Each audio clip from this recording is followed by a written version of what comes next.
My parents kicked me out just weeks before my high school graduation. They told me I wasn't worth the roof over their heads all because I threw one tiny party.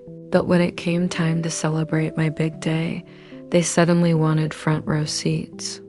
In my life, guess who I let in the photos? And guess who I didn't? If you've ever been betrayed by the very people who were supposed to protect you, smash that like button and subscribe. Because today's story isn't just about betrayal, it's about karma, justice, and finding family where you least expect it. I'll never forget the night my parents decided I was no longer their child. I was 17 just months away from graduation.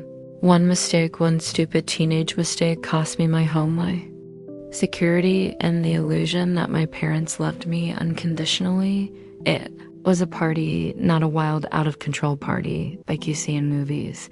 Just a handful of friends, some music, and a cake. I cleaned everything afterward. I thought I'd be grounded. Maybe lose my phone privileges, something normal instead. My parents demanded money I didn't have. They told me I owed them rent, that my existence was a burden, and unless I could pay up immediately, I needed to get out. I was stunned, my hands shook as I packed my clothes into garbage bags. My chest felt tight, like I couldn't breathe. My parents didn't care. They stood in the hallway, watching their arms cross, their expressions cold, not a shred of sympathy in their eyes. They still deny they ever kicked me out, but I remember the sound of the front door slamming behind me, the weight of my life stuffed into trash bags, and the taste of tears in my mouth as I walked into the night. At 17, I learned a truth no teenager should ever learn. Sometimes the people who are supposed to love you most are the ones who hurt you the deepest. I crashed at a friend's house that night, then another and another. I was like a ghost drifting from couch to couch, terrified, ashamed, and angry, all at once. But then something incredible happened. One family, my friend's parents, opened their home to me, not just for a night, not just for a week. They gave me a room, a bed, meals at their table. They treated me like I belonged. I was so grateful that it made me cry sometimes. I wasn't their child by blood, but they never made me feel like an outsider. For the first time in a long time, I felt safe. Meanwhile, my real parents never checked in, not once. No call to see if I was okay, no attempt to help. It was like I'd been erased from their lives. But then came graduation walking. I crossed that stage, cap and gown on, diploma in hand. It was one of the proudest moments of my life.